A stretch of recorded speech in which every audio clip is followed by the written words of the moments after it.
Anyị kele gị sọ. Chisi. Anyị kele unu niile. Ọ ga-adịrị gị mma na ndị Igbo kwa.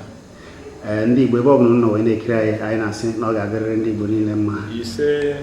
Onye anyị na anya n'ugbu a bụ ọkammụta nke na-akụzi ihe gbasara ndọrọndọrọ miri emi na mahadum nọ na nke Naịjirịa. Ana m ekwu maka ọkammụta Ọbasi Igwe. Biko nna anyị kenere anyị ndị Igbo ọzọkwa. Ndị Igbo nọ n'ụwa niile ebe dị iche iche, ọ ga-adịrị unu mma o. Ihe ọbụla unu na-eche, ihe ọbụla unu na-eme ga-aga nke ọma. Unu ga-enwe ogologo ndụ, unu ga-enwe arụ isi ike ma unu na ezinụlọ unu. Ka ọkammụta ọzọ ha ga-achọ ịma akụ atụ m, ha ga-achọ ịmata onye bụ kpọmkwem n'ala Igbo.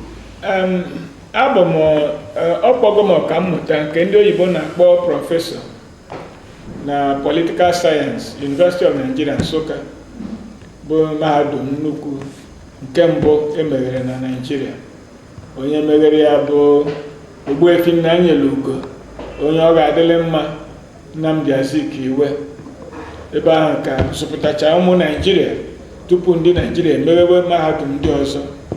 O nwegasị ndị mahadum nọ London, University of London meghechara ebe mmụta dị iche iche, ma ha eruro ụdị ihe meghere na Nsukka, ma ha anọkọtazi na-eme ka ha chọọ ka ha dị ka Nsukka. Anyị na-ekele unu. Ihe a na-ekwu erika ka m kwudobe ya n'ebe ahụ. Ọ dị mma.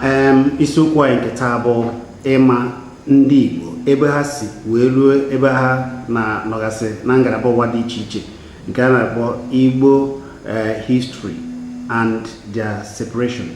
Ọ dị mkpa na Igbo ghọtara ndị ha bụ, maka ọ bụ na ma ịghọtara onwe gị, ihe ga na-eme gị. Ịghọta onwe gị, ị mara ebe i si, ị mara ebe ị na-eje.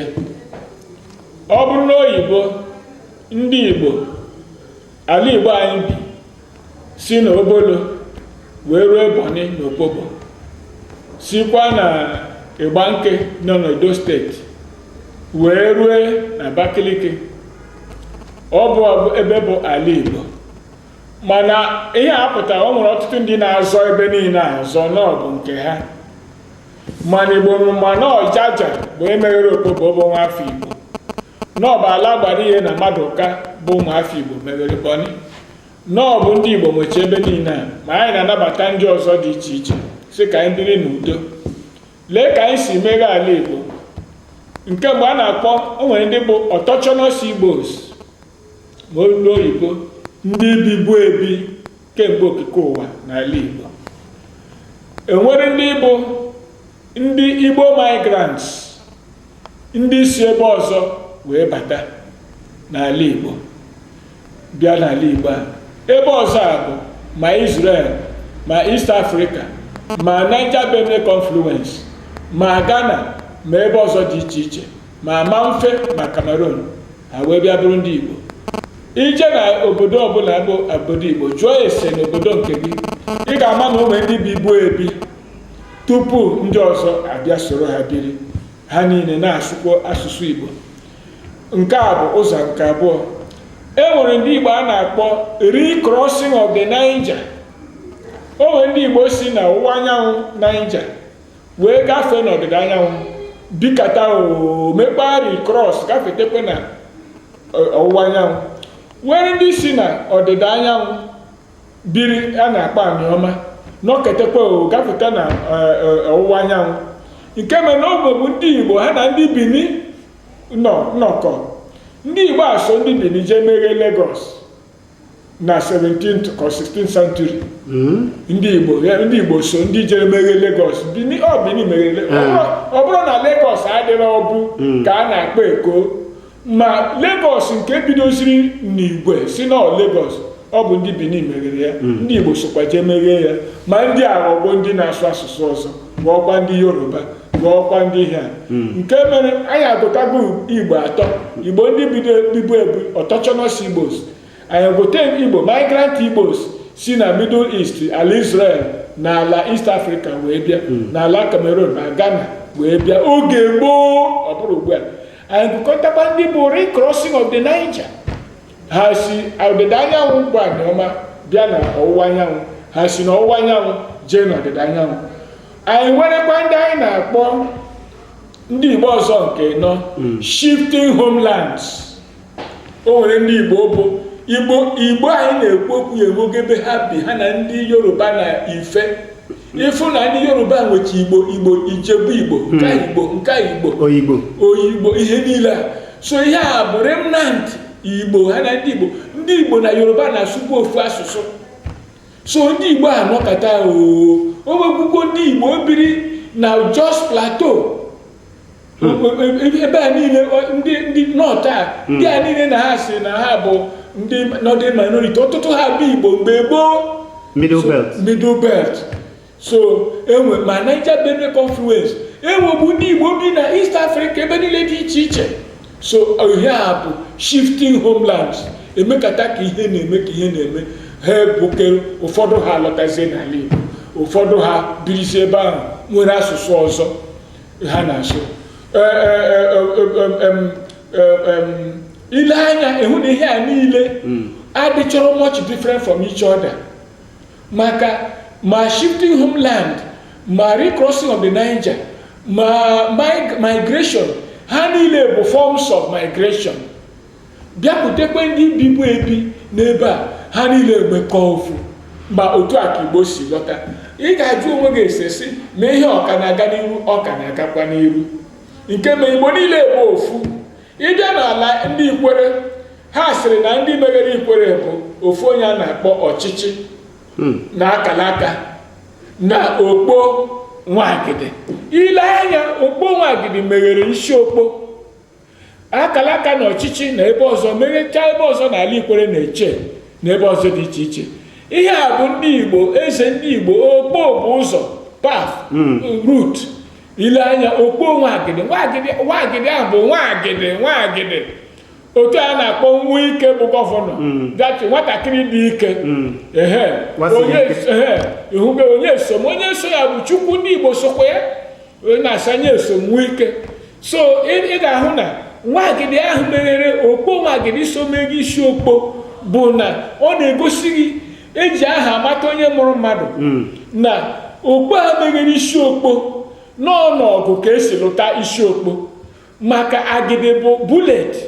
Ọ ga-egosi gị na mgbe e meghere isi Okpo bụ mgbe e wego ihe a na-akpọ bullet, mgbọ bụ ndị Igbo nwetara mgbọ site n'aka ndị oyibo, ga-egosi gị timeline na a ga-emeghe isi Okpo site either from 1450 gbagote na 1800, mgbe anyị na ndị bekee hụtụgoro nwaanyị na-enwe ihe dịka mgbọ. So ị ga-ama ihe banyere Igbo. Ịbịa ịhụ na ndị Igbo na-akpụ ụzụ, ma ndị kpụkarịsịrị ụzụ karịcha bụ ndị Ọka na Igbo Ukwu. Ma ije n'ala Igbo niile a na-akpụ ụzụ. Ịga n'Obirikom n'akụkụ Ọgbaland na mba mmiri bụ Rivers, ịhụ na ndị ahụ ebigo n'ebe ahụ 6,000 years. Ndị Igbo ebigo n'ala Igbo for almost 1.6 million years. Ma anyị lewe ihe Ọchụmba, ofu nwaanyị dere achọrọ ọnụ Ọchụmba, si na ndị Igbo bụ never have been governed by other people, na ha ebigo n'ala Igbo for almost 1.6 million years. Mana anyị nwa bụ ndị na-eme ihe mmụta ihe ọchịchị na-agụ ihe ọchịchị, mana ma ọ buru ibu anyị ebigo ebe a 10,000, 100,000 years. Ha wee ike isi n'ọzi ndị Igbo bụ ndị mbụ batara na Naịjirịa, nke ọ bụ no, lee anya ihe kwuru bụ eziokwu. Ndị ụwa, ndị history, ma archaeology, ma anthropologists, ma ethnologists nwechi ihe a na-akpọ acts of human habitation. Mgbe e chere na mmadụ bido na East Africa, ọ bụrụ one act of human habitation. Ma a na-ahụ n'ala Igbo sokwa bụrụ first act of human habitation, ebe mmadụ putere mbụ n'ụwa.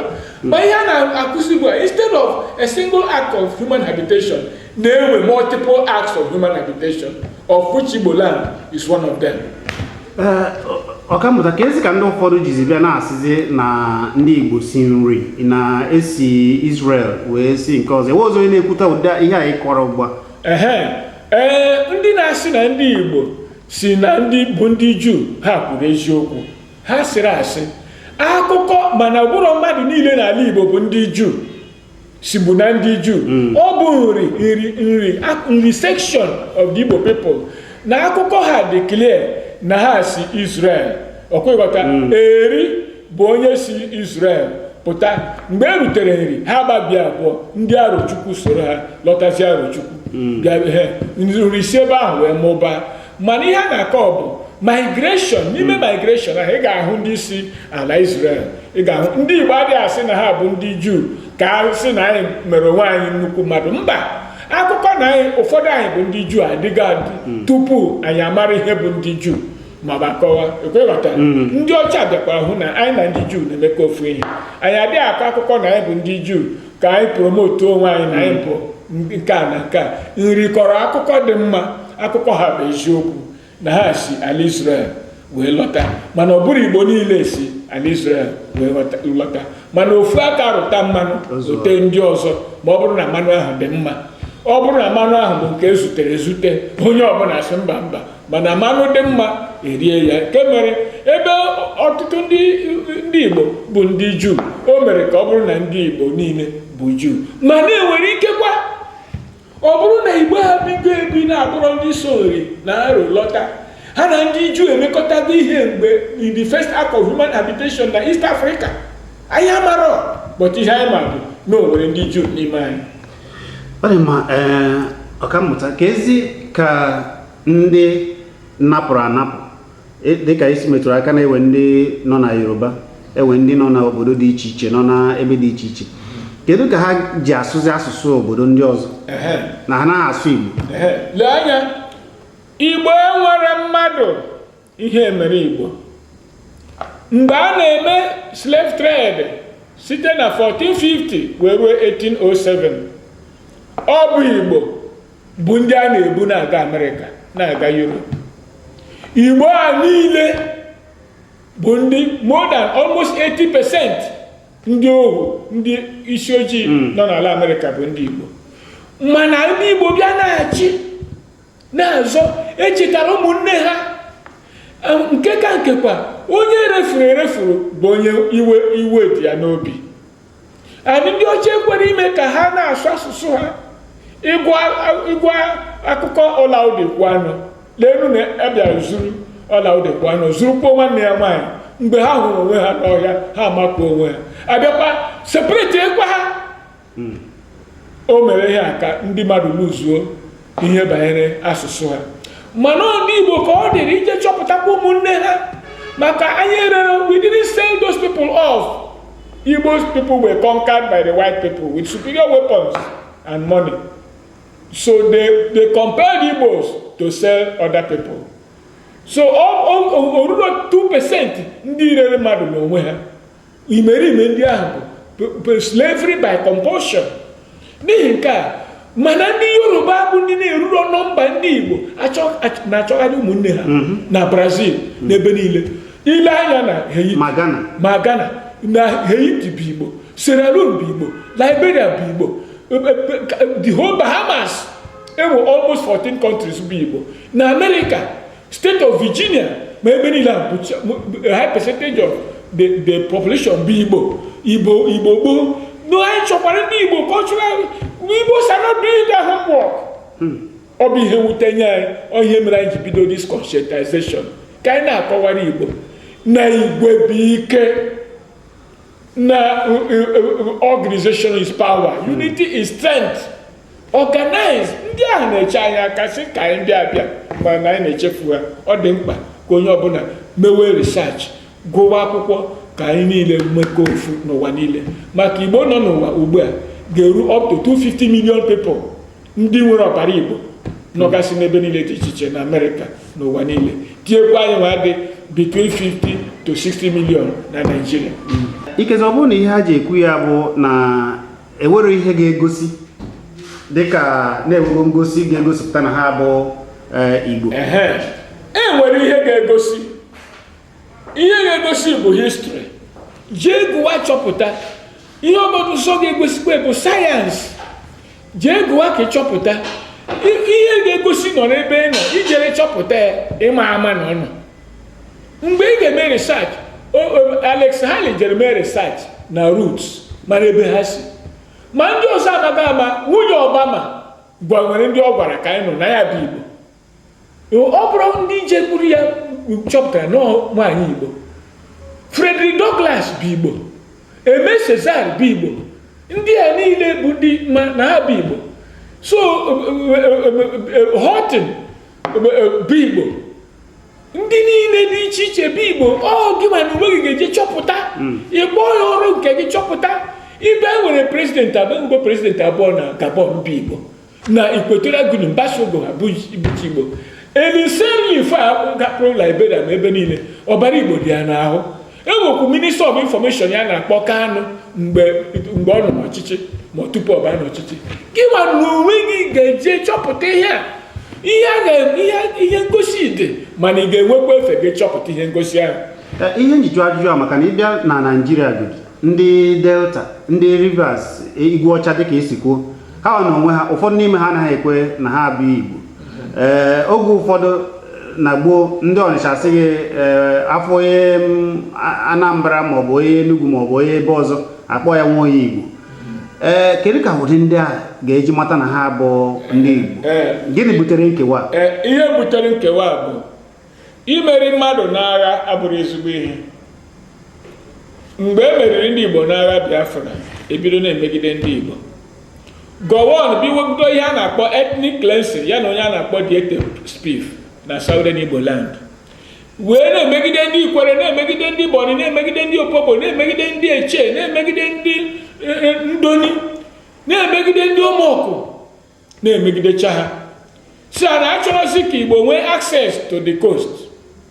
Abịa bepụ ha si ha, unu ga-esoro anyị nwa bụ ndị Ijọ na Ogoni, ka ndị a bụ ndị ụgbọ ndị ọzọ gawa ka anyị kewu na abụọ.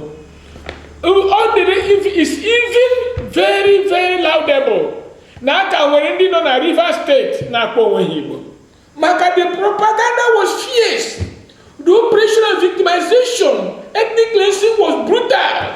Could name the abandoned property to separate the hinterland Igbos from the riverine and the River State Igbos. The operation was targeted at hinterland Igbos, prima facie, but it was also targeted against them by the River Igbos. Because when they are separated from the kith and kin in the hinterland, they have been weakened and subjected to assimilation. When people they akpọ dị iche iche onye na-akpọ Alago, onye na-akpọ K. Williamson, ndị na-akpọ Kensara Wiwa, ndị niile ma osikwa ya sị ya ajọ ma abalị nụ a osikwa ya sị na-ede akwụkwọ na ndị Igbo niile nọ na Rivers State bụzi zones of cultural transition, zones of linguistic transition. But why should the Igbo land, Rivers State, be zone of linguistic transition? Which transition? From which language to which language? They started destroying the Ikwere culture, the Eche culture, the Boni culture, the Opobo culture, the culture of the River Igbos, so that they will be humiliated and assimilated and become non-Igbos. So it's even laudable that there are even some of them that still accept the Igbo because they needed our help. We in the Intel, but we couldn't help them because we were also being oppressed and separated from them. So now is the time to appeal to Obaka Ikwere. Obaka Ikwe, all these people has to not have independent ethnic nationalities. Independent of who? Just independent of their brothers and sisters. That's what go on. Dieter Spieth and others. These so-called independent ethnic nationalities are independent, tiny, weak people. People to be rendered weak and separate from other Igbos. So remember, the only thing that unites Igbos is language and culture and tradition and history. And if that language, that person is an Igbo man who knows that he's created by God, and our name for God is Chukwu. In various dialects, whether Chineke or Chukwokike or Chiokike or Obasini Nigwe or Olisa or Osebulowa, many languages. So, Olobona created by this supreme God in whatever dialect is Igbo. Then we have another identity for the weak. Eke, Oye or Oye, Afo, Nkwo. Once you have that for the weak, you are Igbo. Once you are created by Chukwu, or Chineke, or Chiokeke, or Chileke, or Olisa, you are Igbo. Then you have 4-day week. There are variations. There are 2 or 3 or 4 communities in Igbo land, Igbo community, that have 5-day week. But if you look properly into the 5-day week, they are just an extension of the 4-day week. There is one in Abakaliki, in Ebonyi State, and there is one, I think, in one obscure place, whether in Anioma or Rivers or whatever. These are the identifiable characteristic attributes of Igbo person. You now ask yourself, was I created by Chukwu? Or do I have Chukwu as my God? Do we have a 4-day week? Once you have these 2, you are Igbo. There are exceptions. In Opobo and Boni, they are now answering Amanyanabo because of as their chief. But if you look into those chiefs answering Amanyanabo, their fathers or offspring, their ancestors are Igbo. So they are using that as a means of relating to some of the newer migrants into that place. So that doesn't make them not to Igbo again, because they are still essentially Igbo. There is something I want to tell other people, our listeners. Jaja was not sold to anybody. Jaja was captured. And when he was taken to Boni, he did not go into the family of a non-Igbo person. Boni was the Igbo land. He was taken into the family of the Igbos. And the Boni Revolution, which some people call Boni Civil War, was an all-Igbo affair between Okojumbo, that was Igbo, and Jaja, that was Igbo. It had nothing to do with any other tribe. And the opening of Opobo was a combined effort between the coastal Igbos, Opobo, as represented by Opobo and Jaja, and inland Igbos, particularly the Oka people that provided Jaja the weapons and other things. So these things are clear. Ihe na-ekwu n'okwu. Ọ bụrụ na o nwere ihe na-egosi, kedu ka ọ ga-esi gosi ya ma ọ bụrụ na ije chọpụta ya ebe ọ nọ? Ọ dị mma, ịma na ewe oge ekwuturu maka Gowon. Ụfọdụ ihe ọzọ a na-alụta aka bụ na Gowon jekwuru ndị Cameroon wee si ha na ka esi mmanụ a na-agbapụta na a ga-enye ha ihe dịka akụkụ Nigeria. Chee ka m kwuru ka ahụ, lee anya. Ya mere ha ji sizie ebe a, ewezi efe si na mmiri ahụ wee bịa nụsazie ndị Biafra ya n'oge a. Ọ bụ eziokwu? Lee anya, ọ bụ eziokwu. Unu akpọzina Gowon ahụ. Gowon did the right thing for his people. He was victimized by inferiority complex in the army barracks. General Ironsi took him as his junior brother. He was even said to be living in Ironsi's house in London, riding around London with Ironsi's car. He came back and was promoted by Ironsi and taken close. And instead of reciprocating this gesture, onye na-azụ nwa ogbenye mgbe ụfọdụ na-azụ onye iro ya.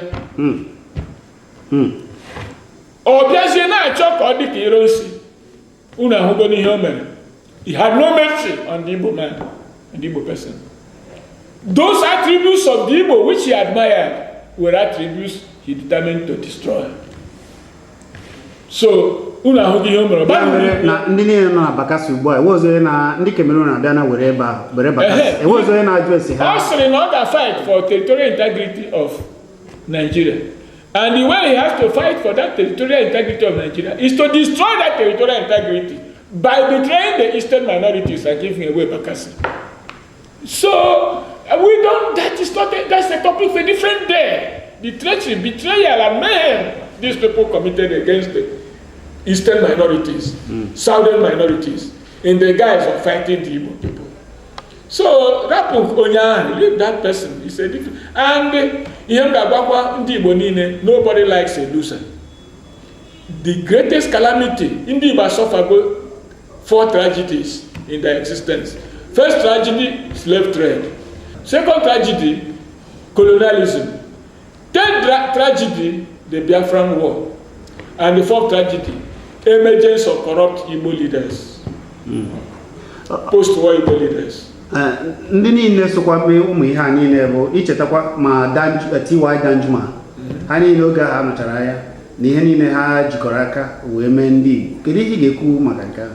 A na-ekwu Danjuma preya anyị niile ndị Igbo niile bụ ma gọwọ nke ha dị ndụ wee hụ ihe ahụ ha mere ndị Igbo ka esi na-eme ndị nke ha. Mgbe Nzọụkwụ bịara ya na ndị otu ya chọọ idesi Naịjirịa, ndị a chọrọ ịzọpụta bụ ndị Tivia Middle Belt. Otu a na-egbu ha taa ka na-egbu ha tupu Jenụwarị 1966. Nzọụkwụ were iwe ya na ndị ọzọ si ka edesi Naịjirịa ka kwụsị igbo ha ihe. Ọ dịrị anyị mma na a na-egbu ha, ọ dịrị anyị mma na a na-egbukwu ndị Igbo, ọ dịrị anyị mma na sọ ihe nwe na Naịjirịa bụ igbu ndị mmadụ. Ma na onye nwere ntị ịnụ ihe ya na ụna igbu mmadụ akwụsịbeghị, na ọ kwụsị n'igbu ndị Igbo na-egbuwagokwa ndị ọzọ. Anyị na-asị ka ọ kwụsị. Ọ dị mma n'iji chịkọta okwu maka na kedu ihe a ga-eme ugbu a ka ndị Igbo niile nọgasị na mba niile ahụ mara ebe ha si, mara na ha niile bụ na-erụtụ aka na mpịachi na ewego ndị nọ n'ala Igbo na ndị Igbo anọgoro tupu a na-enwe ihe dịka Naịjirịa, tupu ndị ọzọ na-abịa anakwutezi ya, ka ha wee jikọọ aka ọnụ wee fụ onwe ha n'anya wee zọpụta onwe ha na mwakpo a na-achọ ịwakpo ha. Ka ọ dịghị ka a ga-emesịa ndị Igbo niile eweta obodo ha nke ha ga-akpọ Biafra. Ihe anyị na-agwa ndị Igbo niile n'ebe niile n'ụwa na ike onye Europe ka ekewesie gị, ebepụ gị aka bepụ gị ụkwụ, izurozi oke. Akpa identity crisis, ihe a na-egbu n'ọma ọkụ, ihe a na-emo ndị ha bụ criminals a na-egbu ihe a, cultists, Igbo river mba many people, Ikwere, Eche, Ondoni, Boni, Opobo, they are already united with the homeland in crime. The criminals, they are already united. So the politicians, they should also be united. The intellectual journalists should be united across all over Igbo land, because onye ọmọkọ akwa na Enugu ka bịa were ya. Ọkwa ndị Enugu ma ndị ọzọ, they are already united. Nnamdi Kanu had already united all these people. Nnamdi Azikiwe had already united everybody. Ọ bụcha alụchara ọgụ Biafra, akewazie si na nke a bụ ndị Apollos, ndị a ndị Paul, ndị a ndị Moses. Igbo emezi n'ihe a abịa anyị mmepe ofu anyị amara ebe anyị na-aga. Lee ihe ndị Igbo na-ekwu, Nigeria si na a ga-abụ ofu ka a bụrụ ofu n'ikpe ziri ezi, justice. Now, if Nigeria wants to unite, the Igbos are ready on the basis of justice, equality. If Nigerians refuse justice and equality, we can go our separate way. If for the Republic of Igbo land or Republic of Biafra, I have the Ujadena. But we can't be till eternity in this situation of murder, killing. See the mayhem in Omaya, the mayhem in Nimbo, the mayhem everywhere. The killings are spreading. Is that what we will call that? Are we in Stone Age? People are coming into Nigeria. They say they are Fulani from outside the country. Where are our armed forces? There is an element of treason in what is happening in Nigeria today, because people are reneging on their responsibilities. You cannot say that there is an invasion from outside the country and you are there as security agent. You are indicting yourself in effect and saying you are not doing your work. Therefore, Igbos are ready for one Nigeria. If Nigeria gets the act together, Igbos are ready to go it alone. Or let us go our separate ways peacefully. We shall still be members of the Economic Community of West African States, African Union, peacefully. But we can't go on remaining in an environment of mayhem and killing and fear. What is all this?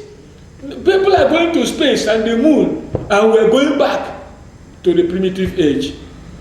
And this is supposedly by people that pretend they go to school, that they believe in merit, and that merit is to make sure things don't work, to make sure that meritocracy is killed. They say it's merit.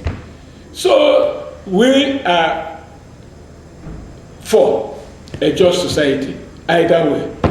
ọ dị mma ụmụ Igbo anyị kenere unu onye na-ekwarịrị ụbụbọ bụ ọkammụta Ọbasi Igwe nke na-akụzi ihe gbasara ndọrọndọrọ miri emi na mahadum nke dị na ala Igbo ya bụ na Nsụka. Ọkammụta anyị ekene gị. Imegochizi kpakpando Chineke gọzie gị. jisie n'ike ma unu wenugo ka anyị na-emenụ anyị achọrọzi nkewa n'ala Igbo. Anyị chọrọ imekọ ihe ofu obi ya bụ ndị Rivers, ndị Delta, onye ọbụla n'ebe ọbụla, ma ndị Igbo nọ na Ghana, ndị Igbo nọ na Afrịka, mana anyị ma nọ na Nigeria. These 7 core Igbo states and other Igbos ga-ebu ụzọ kpekọ ofu chọọ ụmụnne anyị nọ n'obodo ọzọ. ya bụ Enugu, Anambra, Abia, Ebonyi, Imo, Bayelsa, ọ dị ya? Rivers, Delta, Igbos, ndị a. Bayelsa bụ Ijaw mostly, Cross River na Akwa Ibom, ma Benue, ma ebe niile Kogi, we welcome them. Let's unite. We have no enemy and we make no enemy. Chineke gọzie gị. Amen. Udo dịrị gị. Jisike.